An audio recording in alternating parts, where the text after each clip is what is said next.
Avant le temps lui-même, il n'y avait que le silence et les ténèbres. Et puis, une parole a tout changé. Au commencement, Dieu créa le ciel et la terre. La terre était informe et vide, les ténèbres couvraient l'abîme, et le souffle de Dieu planait sur les eaux. Alors la parole de Dieu retentit dans le silence. Que la lumière soit. Et la lumière fut.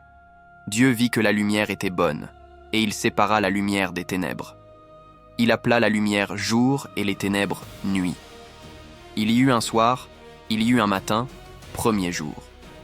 Et Dieu dit, qu'il y ait un firmament au milieu des eaux, et qu'il sépare les eaux. Dieu fit la voûte céleste qui sépara les eaux qui sont sous le firmament des eaux qui sont au-dessus. Et Dieu appela le firmament ciel. Il y eut un soir, il y eut un matin, deuxième jour. Et Dieu dit, que les eaux sous le ciel se rassemblent, et que paraisse la terre ferme. Et ce fut ainsi. Dieu vit que cela était bon. Puis il dit, que la terre produise de la verdure, des herbes et des arbres fruitiers. La terre se couvrit de vie. Il y eut un soir, il y eut un matin, troisième jour. Et Dieu dit, qu'il y ait des luminaires au firmament du ciel pour séparer le jour de la nuit, qu'ils servent de signe pour marquer les fêtes, les jours et les années. Il fit le grand luminaire pour le jour, le petit pour la nuit, et il fit aussi les étoiles. Il y eut un soir, il y eut un matin, quatrième jour. Et Dieu dit, que les eaux foisonnent d'êtres vivants, et que les oiseaux volent au-dessus de la terre. Dieu créa les grands monstres marins et tout l'univers des oiseaux. Il les bénit en disant, soyez féconds, multipliez-vous.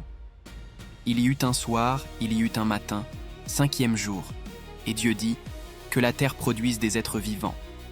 Puis, au sommet de son œuvre, Dieu dit, faisons l'homme à notre image. Il créa l'homme à son image, homme et femme, il les créa. Et Dieu vit tout ce qu'il avait fait, et voici, cela était très bon. Il y eut un soir, il y eut un matin, sixième jour. Le septième jour, Dieu se reposa de toute l'œuvre qu'il avait faite. Il bénit ce jour et le sanctifia.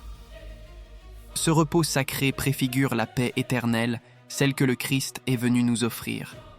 Car c'est au premier jour de la semaine, un dimanche, que la lumière nouvelle de la résurrection a jailli du tombeau, achevant la nouvelle création et nous ouvrant les portes de la vie éternelle.